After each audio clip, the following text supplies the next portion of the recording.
Now we are going to go over another measure which represents the random variable again, which is called the variance. The students are usually getting hard times in learning the physical meaning of the variance.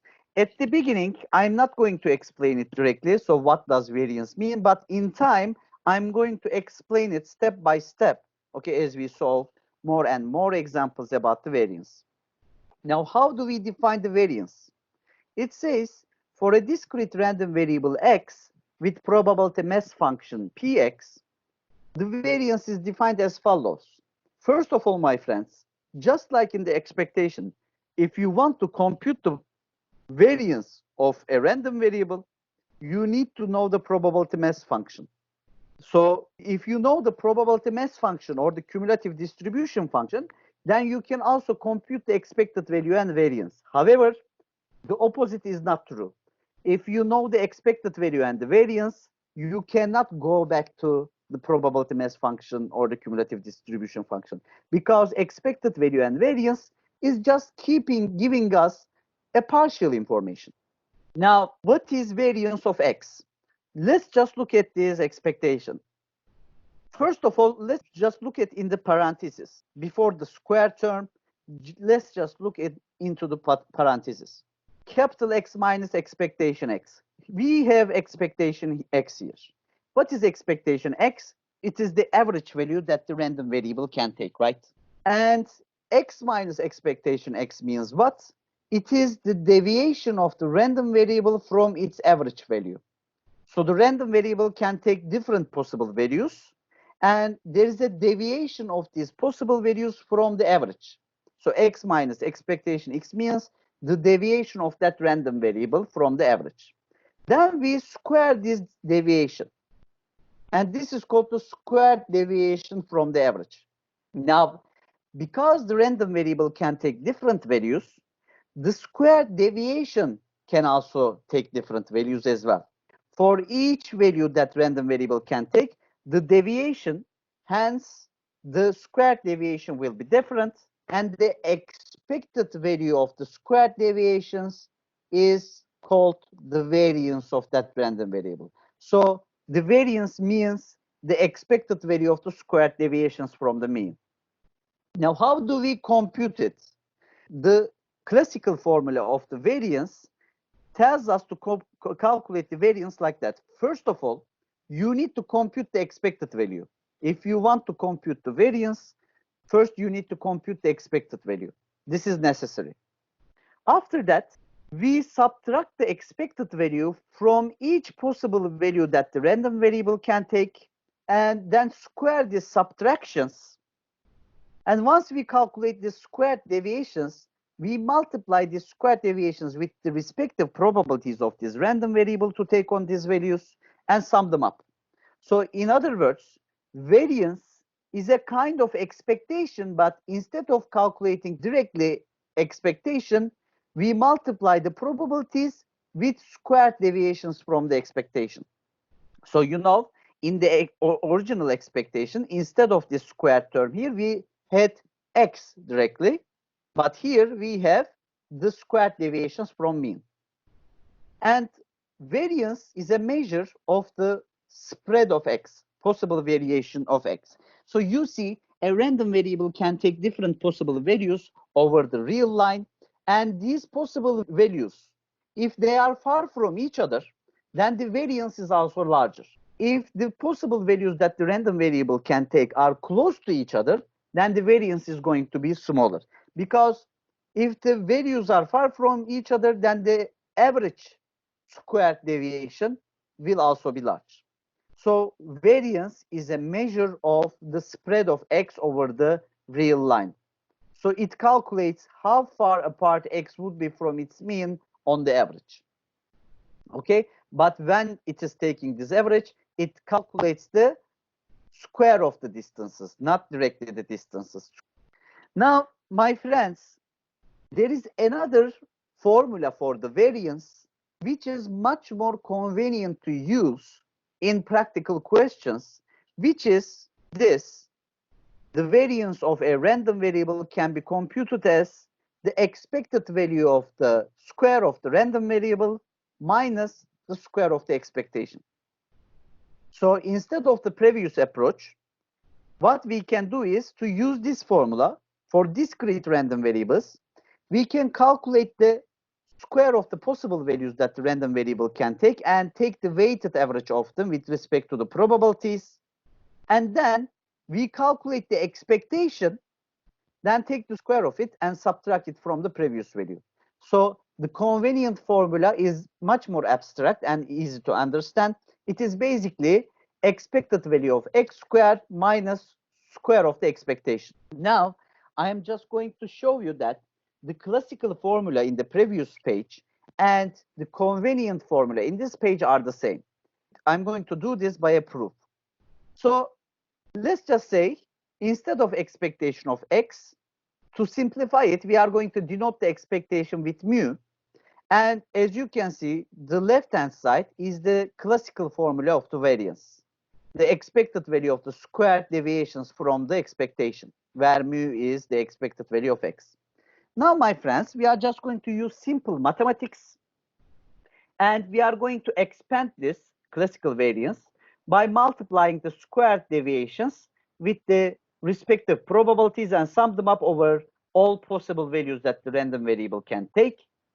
Now, from high school mathematics, you know that x minus mu to the power 2 can be expanded as the square of the first term minus 2 times the first term and the second term plus the square of the second term. So we have expanded x minus mu square. Then, because px, the probability, is a common multiplier, we are going to distribute this common multiplier to each of the terms. And in fact, instead of running a single summation over the all components, we are going to run this summation operation in each respective component, then make the subtraction and summation operation. So first we are going to multiply px with x squared and sum them up. Then we are going to multiply px with minus 2 mu x and sum them up and subtract. And then we multiply p of x with mu to the power 2 and sum them up. Now, the first term can be redefined as expected value of x squared, right? Because we are multiplying the probabilities with x squared, not x. So the first term is expected value of x squared. Then we have a minus sign, do not forget about it. And in this summation, we have 2 mu, which are constant values, right? So expected value is a constant value. It doesn't change with respect to x, and 2 is also the same. Therefore, we can take this 2 mu as a common multiplier out of the summation. And inside the summation, there remains x times px, which is defined as the expected value, right? So summation of the values of x times px is expected value of x. And finally, for the last term, we have mu square. We can also take the mu square out of the summation, and inside there remains px summed over x values. What is this summation? Remember, this is the sum of all probability mass values, right? Which should sum up to 1. We know that sum of all probabilities must be equal to 1.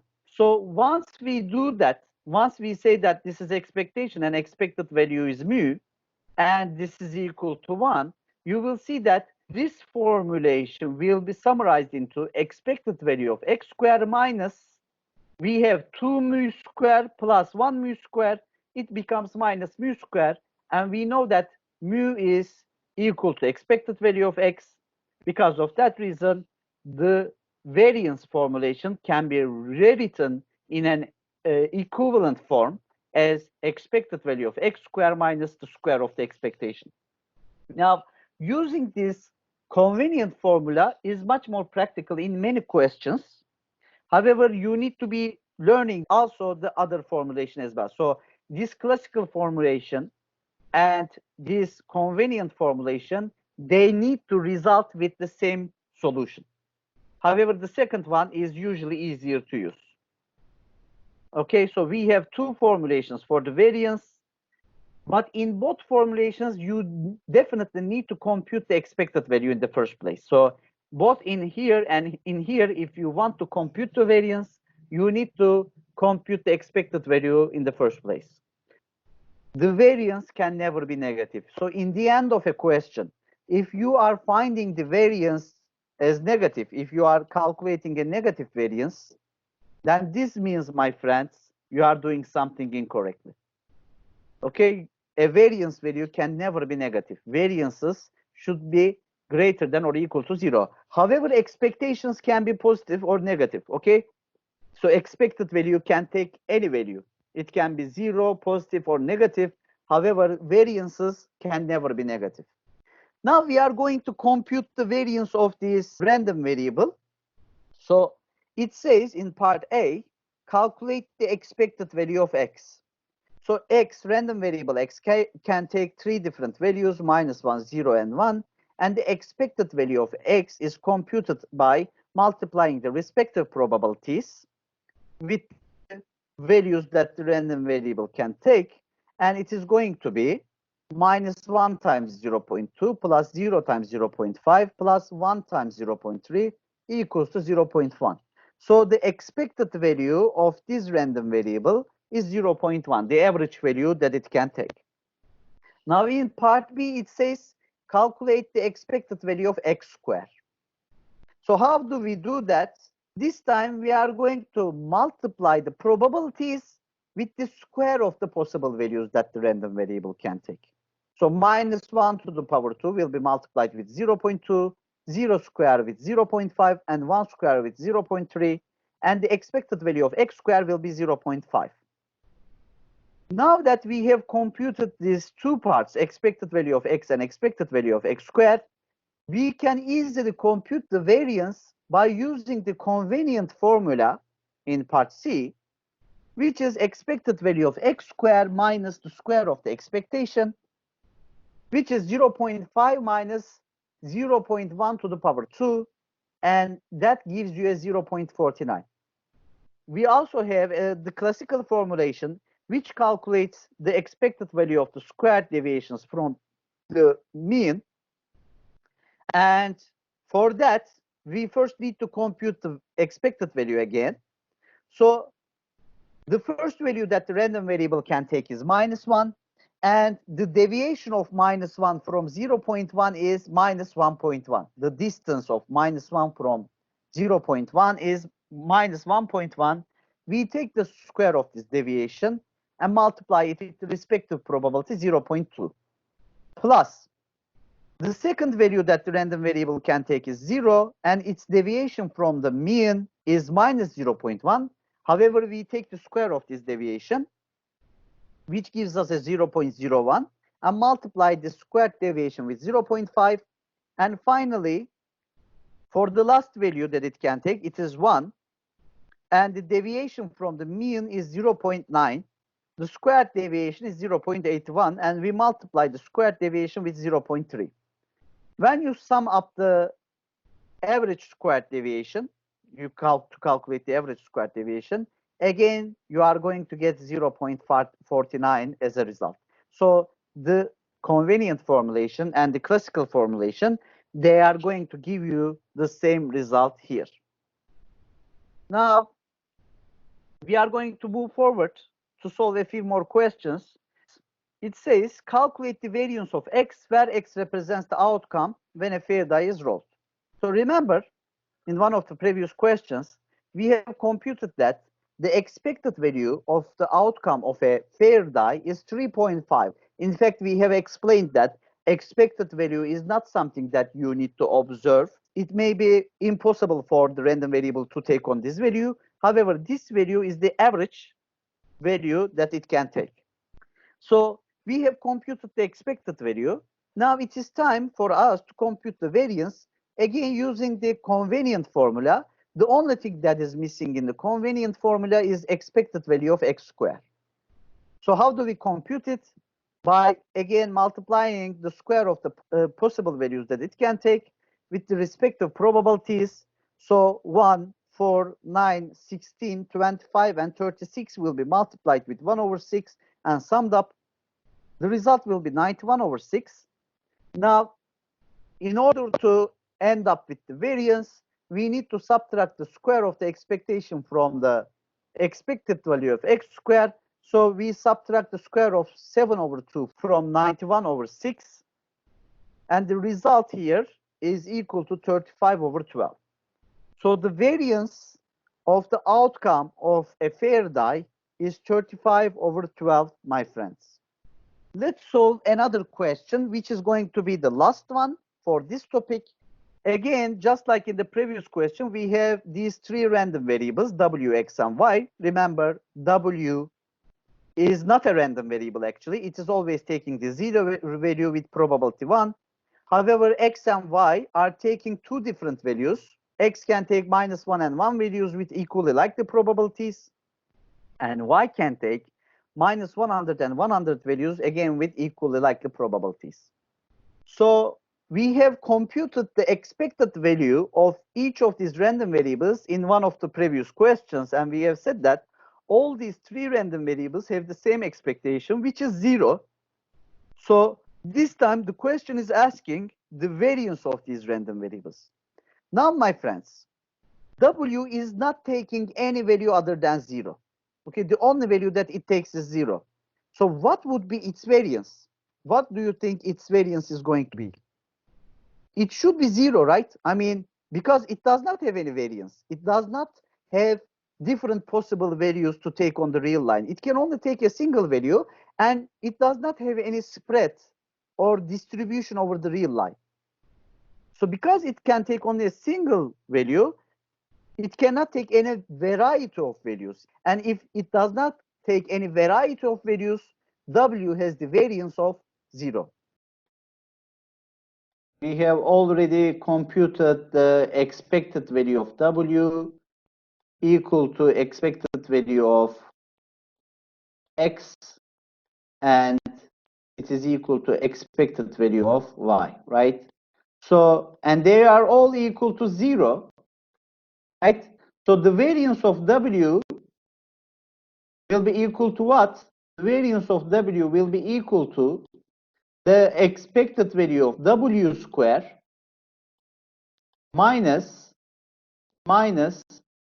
the square of the expected value of w. Now, we know that the expected value is equal to 0. Therefore, this part of the formulation can easily cancel out. And for w, the expected value of w square is what? 0 square multiplied with 1. And that is also equal to 0. So the variance of w is equal to 0 here. Now, actually, the variance should be equal to 0 in any way, because w is not a random variable, if you remember. W is a deterministic variable. It only takes a single value, 0. There is no spread of possible values over the real line. It can only take one value. There is no dispersion. It can only take a single value over the real line. The dispersion is 0. Now, let's go back here and see. We are going to calculate the variance of x this time, and the variance of x is just going to be equal to what? The expected value of x square minus the square of the expectation again. But the expected value of x is also 0, therefore square of the expectation can cancel out here, and it is just going to be expected value of x square, which is going to be -1 square times 0.5 plus square of 1 times 0.5. And in this case, the result is just going to be equal to 1, right? Now, we have computed that the variance of x equals to 1. Now, with simple calculations, you can also calculate the variance of y. So what I'm going to do is I'm just going to replace these x values with y, okay? So they are just going to be equal to y here. And simply, again, expected value of y will be 0, so we can cancel out this part. The expected value of y squared this time is going to be square of 1 minus 100 times 0.5 plus the square of 100 times 0.5. And that is equal to 10,000.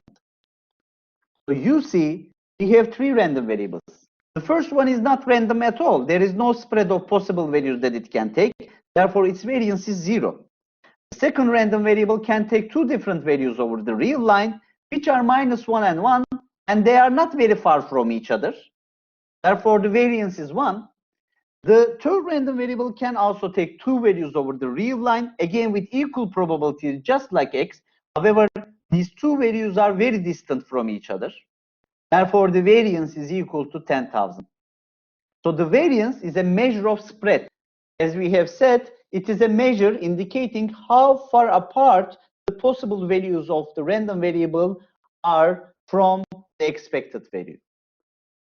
So you see, we have different variances for three different random variables. Now, however, please take note that even though the random variables are different, still their variances could be equal to each other as well. Okay? So just like the expected value, variance is also storing only a partial information about the random variable. So in this question, we have three random variables with the same expectation but different variances. However, there may be random variables which have the same expectation and also the same variance as well. But still, these random variables may be different from each other. So expected value and variance, these are just partial information about the random variable. However, probability mass function and the cumulative distribution function, they are storing the whole probabilistic information. If for two random variables, the cumulative distribution functions are the same, then these two random variables are the same. However, if for two random variables, even if their expected values and the variances are the same, still these random variables may be different. All right, so I think we have learned enough about discrete random variables, and in the next video we are ready to start studying continuous random variables.